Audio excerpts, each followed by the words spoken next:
Hello student, good morning to all of you. Class 12th की chemistry में हम पढ़ रहे थे और पिछले सेक्शन में हमने एल्किल हैलाइड के बनने की विधियां पढ़ी हुई है। इस सेक्शन में हम बात करेंगे हेलो एरिनो का विरेचन या प्रिपरेशन ऑफ एरिल हैलाइड्स, जिसमें आपका सबसे पहला हेडिंग है हाइड्रोकार्बनों से इलेक्ट्रॉन रागी प्रतिस्थापन द्वारा। यहाँ पे एक शब्द आया है इलेक्ट्रॉन रागी प्रतिस्थापन। इलेक्ट्रॉन रागी इसका मतलब होता है इलेक्ट्रॉन को पसंद करने वाला। तो इलेक्ट्रॉन पे कैसा आवेश होता है, निगेटिव।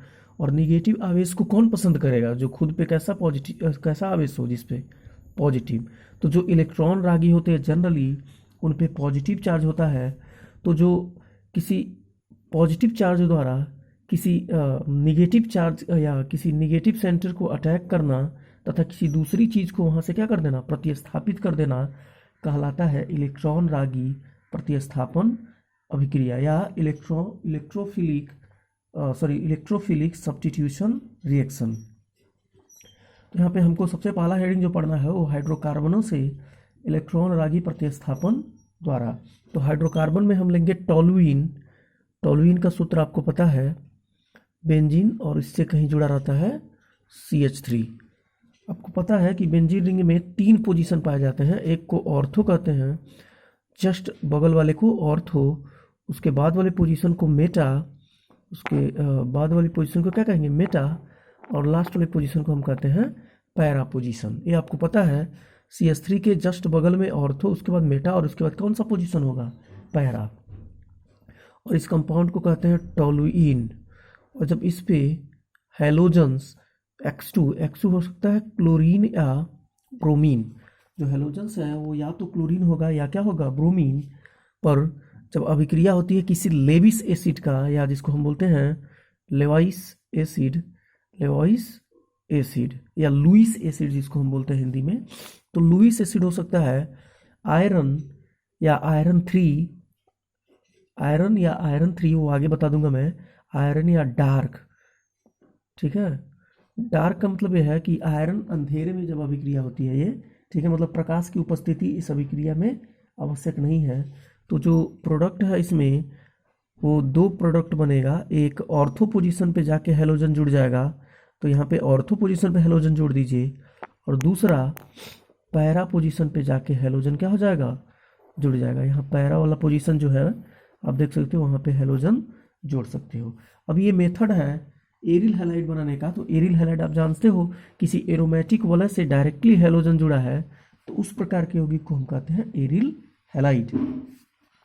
यहाँ पे जो लेवाइस एसिड है वो कैटलिस्ट का कार्य करता है, कैटलिस्ट या उत्प्रेरक का कार्य करता है, उत्प्रेरक का कार्य करता है, और इसी की सहायता से अभिक्रिया पूर्ण होती है।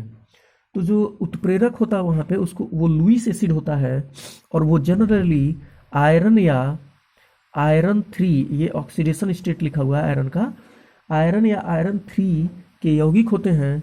एग्जाम्पल के तौर पे जैसे आप बोल सकते हो FeCl3, FeBr3 और AlCl3। ये तीनों जो यहाँ पे लिखे हुए हैं ये लेवाइस एसिड होते हैं और उत्प्रेरक का कार्य करते हैं इस अभिक्रिया में।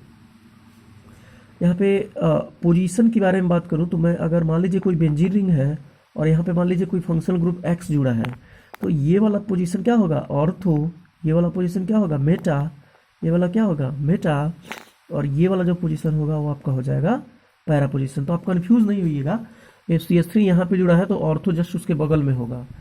तो इस प्रकार 2 प्रोडक्ट बनते हैं। इस वाले पोजीशन को हम कहेंगे ऑर्थो प्रोडक्ट, और इसको हम कहेंगे पैरा प्रोडक्ट।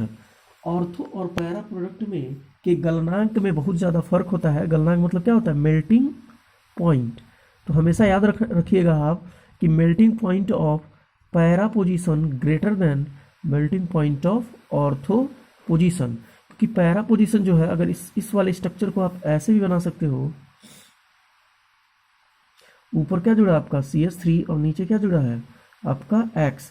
अगर मान लीजिए एक पैरा कंपाउंड ये है और इसी प्रकार के बहुत सारे कंपाउंड्स पैरा, जैसे यहाँ पे CH3, यहाँ पे X, फिर इसी प्रकार से यहाँ पे क्या रख दीजिए CH3 और यहाँ पे X। तो अगर इस ए मॉलिक्यूल मतलब 3 कंपाउंड मान लीजिए ए बी सी, अगर इनकी एक दूसरे के ऊपर फिटिंग देखोगे तो इस वाले कंपाउंड को बिल्कुल इसके ऊपर हम रख सकते हैं कि नहीं रख सकते हैं, इस वाले कंपाउंड को भी बिल्कुल इसके ऊपर हम रख सकते हैं। इसका मतलब ये हो गया कि जो पैरा प्रोडक्ट है वो सिमेट्रिकल है और उसकी जो पैकिंग होगी वो क्या होगी, बहुत ही एफिशिएंट होगी। पैकिंग एफिशिएंट होने का मतलब ये है कि एक मॉलिक्यूल किसी दूसरे मॉलिक्यूल को अच्छे से क्या करेगा, अट्रैक्ट किए होगा, जिस वजह से पैरा पोजीशन की मेल्टिंग पॉइंट हमेशा ऑर्थो पोजीशन के मेल्टिंग पॉइंट से ज़्यादा होता है। ऑर्थो में ऐसा नहीं हो पाएगा, फिटिंग नहीं आएगा कंपाउंड का। जैसे मान लीजिए यहाँ पे अगर एक्स है और यहाँ पे अगर एक्स है और यहाँ पे आप क्या लिख सकते हो, मान लीजिए यहाँ पे सॉरी यहाँ पे मान लीजिए जैसे यहाँ पे मान लीजिए CH3 है और यहाँ पे क्या है एक्स, दूसरा कंपाउंड आप ले लो, यहाँ पे आपका है CH3 और यहाँ पे क्या है एक्स। तो इस वाले केस में आप देख सकते हो कि ये वाला कंपाउंड इसके ऊपर बहुत ज़्यादा फिट नहीं बैठेगा, जिस वजह से इसकी मेल्टिंग पॉइंट क्या होती है, कम होती है। तो हमेशा याद रखिएगा melting point of para position is greater than melting point of ortho position, क्योंकि जो पैरा प्रोडक्ट होता है वो सिमेट्रिकल होता है और एक दूसरे के ऊपर बहुत अच्छे से क्या होता है, फिट होता है, और जो ऑर्थो प्रोडक्ट है उसमें ऐसा पॉसिबल नहीं है। तो हम ऑर्थो और पैरा प्रोडक्ट में डिफरेंस कर सकते हैं, क्योंकि जब दोनों कंपाउंड हमको मिलेगा तो हमें पता है दोनों की मेल्टिंग पॉइंट हम ले लेंगे और मेल्टिंग पॉइंट से हमें पता चल जाएगा कि एक कंपाउंड का मेल्टिंग पॉइंट ज़्यादा है और दूसरे का मेल्टिंग पॉइंट क्या है, कम है। तो उससे पता लग सकता है कि जो जिसकी मेल्टिंग पॉइंट ज़्यादा होती है वो पैरा प्रोडक्ट होगा और जिसकी मेल्टिंग पॉइंट कम होती है वो ऑर्थो प्रोडक्ट होगा। अच्छा, ये इसमें और भी कुछ बातें जानना चाहिए आपको। आयोडीन के साथ अभिक्रिया उत्क्रमणीय होती है, मतलब जब ये अभिक्रिया हैलोजन की जगह पे जब हम आयोडीन ले लेंगे, जैसे ये CH3 प्लस यदि आप आयोडीन से अभिक्रिया करते हो तो ये उत्क्रमणीय रिवर्सिबल रिएक्शन है और इसमें बन जाता है बेंजीन रिंग बॉन्ड I+HI। तो इसमें इस वाले अभिक्रिया में आयोडीन से जो अभिक्रिया है वो उत्क्रमणीय होता है। मतलब उत्क्रमणीय का मतलब ये है कि रिएक्टेंट पूरी तरह से प्रोडक्ट में कन्वर्ट नहीं होता है और मतलब ये है कि रिएक्टेंट को प्रोडक्ट में और प्रोडक्ट से फिर क्या बना सकते हैं, रिएक्टेंट बना सकते हैं। तो ओवरऑल हमको प्रोडक्ट इसमें ज़्यादा अमाउंट में नहीं मिलेगा, मतलब जो प्रोडक्ट है वो क्या मिलेगा आपको, कम मिलेगा। अच्छा, जो HI होता है वो एक उसका फिर क्या कर देंगे आप, ऑक्सीडेशन कर देंगे, और ऑक्सीडेशन में आप ऑक्सीडाइजिंग एजेंट यूज करते हैं और जो ऑक्सीडाइजिंग एजेंट होते हैं वो जनरली नाइट्रिक एसिड और HiO3, ये 2 एसिड होते हैं जो क्या करते हैं, HI को ऑक्सीडाइज कर देते हैं किस में, आयोडीन में। ठीक है, तो ये वाली अभिक्रिया इसलिए जनरली नहीं होती है क्योंकि ये कैसी होती है, रिवर्सिबल होती है। तो याद रखेंगे कि जो हाइड्रोकार्बनों से इलेक्ट्रॉन रागी प्रतिस्थापन अभिक्रिया है वो क्लोरीन और ब्रोमीन के लिए क्या होती है, बेहतर होती है, या क्लोरीन और ब्रोमीन के लिए उसका इल्ड क्या होता है, ज़्यादा होता है। आयोडीन से नहीं हम आयोडीन की अभिक्रिया नहीं हम कंसीडर करते हैं क्योंकि वो कैसी होती है, रिवर्सिबल होती है, उत्क्रमणीय होती है। अच्छा, लास्ट पॉइंट है कि fluorine is highly reactive. Fluorine आपको पता है कि F2 जो होते हैं, फ्लोरीन्स आर हाईली क्या होते हैं, रिएक्टिव, सबसे ज़्यादा रिएक्टिव होते हैं और एक्सप्लोसिव रिएक्शन देते हैं, मतलब एक्सप्लोसिव रिएक्शन देते हैं ये। तो fluorine is highly reactive, that's why fluorine containing compound can not be obtained from this method.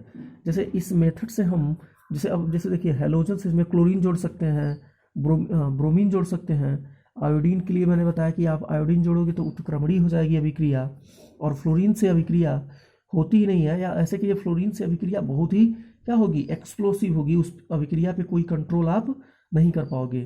तो इसलिए फ्लोरीन की अभिक्रिया हमको यहाँ पे नहीं पढ़ना है। एग्जाम में अगर पूछता है कोई फ्लोरीन से अभिक्रिया क्यों नहीं कराते हैं तो आप बोल सकते हो कि चूंकि फ्लोरीन सबसे ज़्यादा सक्रिय तत्व है, जिस वजह से जो प्रोडक्ट बनेगा उस पर हमारा कोई भी कंट्रोल नहीं होगा, इस वजह से हम फ्लोरीन की अभिक्रिया को इसमें कंसीडर नहीं करेंगे। Thank you.